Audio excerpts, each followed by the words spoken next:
Hello बच्चों, let's see this question and this is a assertion और reason based type of question जिसमें आपको assertion और reason दिया हुआ है और इसके 4 ऑप्शन दिए हुए हैं। आपको कोई सा एक अप्रोप्रिएट ऑप्शन मार्क करना है। तो पहले रीड करेंगे अपने assertion रीजन को। Foreign trade creates an opportunity for the producers to reach beyond the domestic market. Foreign trade ने ना प्रोड्यूसर्स के लिए एक ऐसी अपॉर्चुनिटी क्रिएट करी है कि वो अपने प्रोड्यूस किए हुए गुड्स को, सामान को डोमेस्टिक मार्केट के बियॉन्ड जाकर और भी जगह बेच सकते हैं। रीजन है producers can sell their product not only in market located with in the country but also compete in markets located in other countries of the world. तो यहाँ पर हम अपने देखते हैं अब ऑप्शन को। Both assertion and reason are true and reason is correct explanation of assertion। Both assertion and reason are true and reason is not a correct explanation of assertion। assertion is true but reason is false and fourth option है assertion is false but reason is true. देखो बेटा, अगर हम बात करें यहाँ पे अपने assertion की, तो assertion में पता है क्या बोला है?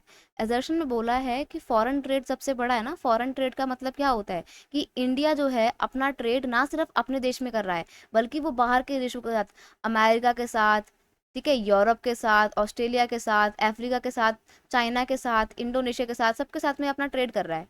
तो इसे बोला जाता है फॉरेन ट्रेड। ठीक है। अब जब फॉरेन ट्रेड हो रहा है, अब इंडिया के लोग अपना सामान अमेरिका, अफ्रीका जगह वाले देशों में जाकर भी बेच सकते हैं। तो ऐसे में क्या हो रहा है, जो इंडिया के प्रोड्यूसर हैं उनको तो फायदा हो रहा है ना, क्योंकि वो अब सामान सिर्फ अपना इंडिया में थोड़ी बेचेंगे बल्कि वो तो इंटरनेशनल मार्केट में जाकर भी बेचेंगे। मे बी हो सकता है इंटरनेशनल मार्केट में बेच के उनको ज़्यादा प्रॉफिट मिले, है ना।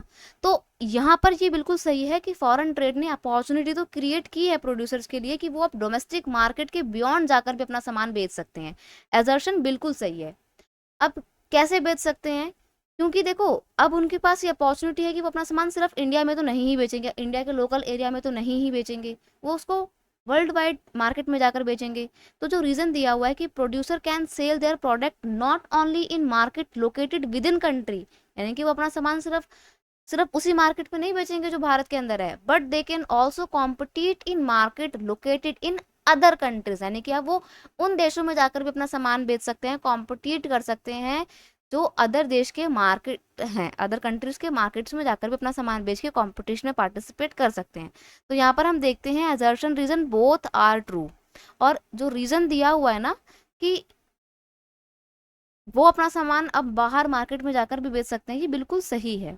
तो यहाँ पर हम कह सकते हैं कि assertion and reason both are true and reason is the correct explanation of assertion, that is why option A is your correct answer. Option A सही आंसर है आपका। I hope you understood it well. Best of luck.